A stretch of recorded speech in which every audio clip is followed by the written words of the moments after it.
अस्सलाम वालेकुम friends, welcome back to Top Smarties drama serial Humrahi, जिसके आने वाली एपिसोड में हम देखेंगे कि सिहान ने एक छोटी सी ख्वाहिश का इजहार इल्हाम से किया। उसने कहा कि कल एलिफ की बर्थडे है। अब बर्थडे तो इल्हाम की भी है, मगर सिहान ने इल्हाम का तो कोई जिक्र ही नहीं किया और कहा कि कल एलिफ की बर्थडे है और मैं चाहता हूँ कि कल तुम एलिफ बन जाओ। क्या तुम एक दिन के लिए एलिफ बन जाओगी? अब इल्हाम ये बात मानने को तैयार हो जाती है, पता नहीं क्यों।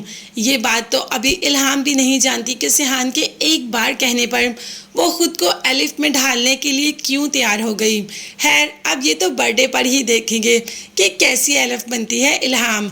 अभी तो यूसुफ गाजी को इस बात का पता चल गया कि लाला के बेटे को किसी और ने नहीं बल्कि सिहान ने मारा है। एक एक पल की एक एक चीज़ की रिपोर्ट जब सिहान गाजी की पहुंची यूसुफ गाजी के पास, तो वो तो एकदम दंग रह जाता है। वो जानता है कि लाला कभी भी सिहान को नहीं छोड़ेगा। सिहान को किसी महफूज मुकाम पर पहुंचाना होगा। सिहान अब यहाँ पाकिस्तान में नहीं रह सकता। तो लो जी, सिहान तो पाकिस्तान से बाहर चला ही जाएगा। और दूसरी तरफ लाला को भी इस बात का आइडिया हो गया कि उनके इकलौते बेटे को किसने मारा।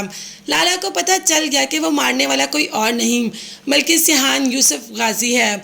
और अब सिहान गाजी को लाला बिल्कुल भी नहीं छोड़ेगा। अपने बेटे का इंतकाम तो लाला लेकर रहेगा, मगर सिहान उसे मिलेगा कहाँ? क्योंकि लाला ने अपने आदमियों से कह दिया कि मुझे सिहान अपने यहाँ पर चाहिए। और दूसरी तरफ यूसुफ गाजी सिहान को बाहर पहुंचाने का इंतज़ाम कर रहे हैं, क्योंकि वो जानता है कि सिहान अगर यहाँ रहेगा तो लाला उसे कभी भी नहीं छोड़ेगा। लाला किसी न किसी तरीके उसकी खोज निकलवा ही रहेगा। और अब लाला को पता भी नहीं चलेगा कि सिहान कहाँ गया।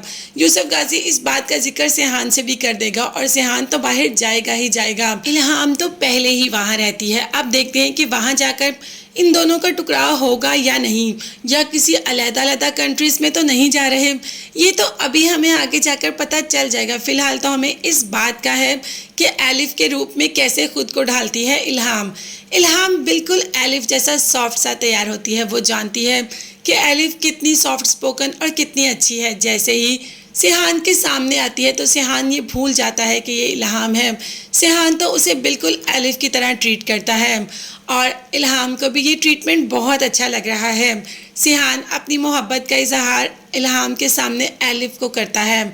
इल्हाम जो कि सिहान को देखती रहती है और उसका दिल चाहता है कि ये पल कभी ख़त्म ना हो, ये पल हमेशा हमेशा के लिए यहीं थम जाए और वो सिहान के साथ ही रहे। एकदम आंखों में आंसू आते हैं और साफ करके वहाँ से चली जाती है और जाते ही अपनी असली हालत यानी कि इल्हाम की हालत में आ जाती है। अब यहाँ पर सिहान भी जानता है कि आज इल्हाम का भी बर्थडे है। एलिफ का बर्थडे तो मना लिया तो बस घर केक ले जाता है और इल्हाम का भी बर्थडे मनाता है, मगर इल्हाम को कुछ ज़्यादा खुशी नहीं हुई। उसे अपने आप को एलिफ के रूप में देखकर ज़्यादा खुशी हो रही थी। आखिर ये कौन सा जज्बा है जो उसके दिल में आ रहा है? आखिर वो सिहान के इतना करीब क्यों हो रही है? सिहान का उसको देखना उसे क्यों इतना अच्छा लग रहा है? इन सब सवालों के जवाब अभी तो इल्हाम के पास नहीं है। अभी तो वो खुद इन सारे सवालों में खोई है और इनके जवाब तलाश करने की कोशिश कर रही है।